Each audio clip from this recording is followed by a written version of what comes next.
So I really wanted to make a video on game modding and its effects on the market, communities, and the game itself. And after watching Funk's video on the importance of game modding, he brought up many really good points and also used this alignment chart to describe developers. But by the end, I realized the chart was still quite empty, and the video started to make me think more on the topic. So take this video as a build-off of Funk's video, and while I guess it's not necessary, I would so absolutely highly recommend you go watch his video first. It's so well made from the editing alone, and it brings up a lot of good points on the topic that I might use to build off of in this video.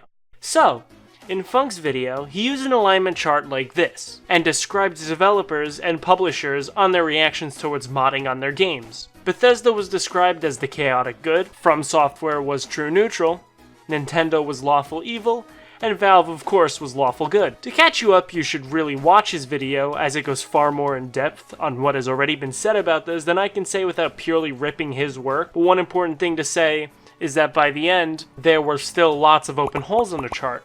And that got me thinking. And I then realized there were two that I believe deserve to be on that chart for varyingly good or dog shit reasons.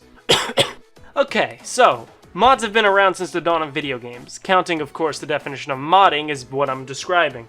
And they always have some healthy effects on their games, lifespan, and community. As Funk mentioned, if you want something that a company won't give, make it yourself. But what about the negative effects as well? A big company that I immediately thought of as being super contradictory on their view on modding, at one point not just acknowledging it, but welcoming it, has to be none other than Treyarch.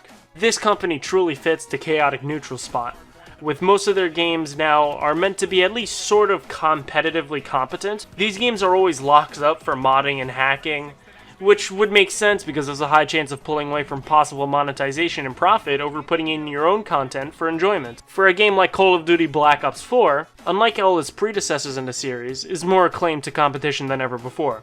With the decision of putting in a battle royale over a campaign, there's more player versus player interactions, along with the multiplayer over the player versus computers and entities limited to the zombies game mode and the suffrage of a tutorial for each operator. The zombies maps are honestly limited as well, especially considering you can't buy each map separately and must buy an entire season pass to access them. Why the fuck do I need to pay $50 for this?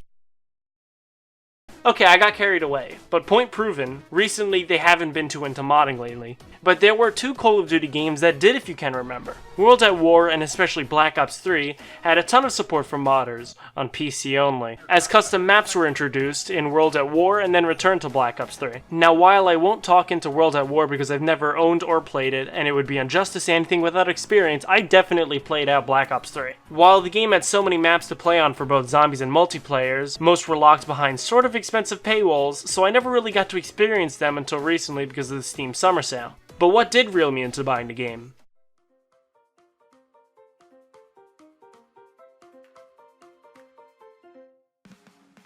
The Steam Workshop, of course, filled with mods that range from simple multiplayer maps and zombies maps to what the fuck is this. The idea that I had access to almost limitless maps was an amazing selling point, and this was all because Treyarch themselves released the Black Ops 3 mods tools, allowing for not only map development, but remodeling and making completely new guns and weapons. The fun of playing a well-built zombies map like Rust. Why did they stop this in other games when it could elongate their game's life? That is probably because they most likely don't want to. Modding a game means the game will continue to be relevant, and while this sounds great to a player, it's the opposite to a company that releases games almost yearly. If the people are still hanging on to Black Ops 3, what's the point of buying Infinite Warfare? Keeping older games on the shelves means newer games won't get the light the company needs to profit for. But I've rambled on about this for long enough. So as Treyarch fits as chaotic neutral for their changes in perspective, what else can be put in? Well, besides Skyrim, what is another titan in the modding community? Wait, what do you mean is behind me? Yeah, I know I talked about Minecraft 2 actual decent effort videos in a row. What of it? Minecraft's modding community exploded back in the times of 2012, and for what custom content was created and how much care of effort in that, Mojang fits into the neutral good side of things to me. While they haven't truly supported modding in the sort, they've always been open to it and even happy for it. They've never endorsed it properly, yet they do also showcase mod packs such as Sky Factory 4 on their website. They have always said they hold no obligation or responsibility and never have shown to, but do keep an interest in the factor. In turn, they also have the plugins API, a tool allowing for modifications to be built on Minecraft versions properly rather than an alternate client and altered versions such as Forge. And these can get really interesting for the limitations they have. As a matter of fact, while it isn't a mod, possibly the most popular Minecraft server to date, Hypixel has revealed they are working on their own Minecraft-themed game a couple months ago. Now, normally I'd see it as another Minecraft bootleg, but it's shown to be clear it's going to be packed with things to do, with expansive bosses and resources and more, and I'm actually sort of excited for it.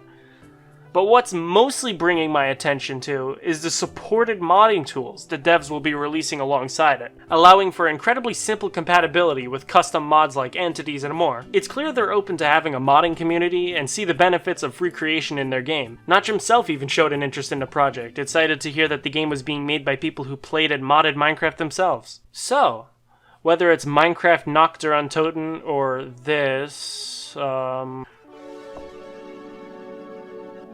Hey, I'm not done here. If you haven't already, you should go watch Funk's video, and his entire channel really, since all his videos are really entertaining and have really good editing. This isn't really meant to be a shout out since, but more of an appreciation, because his videos are really good.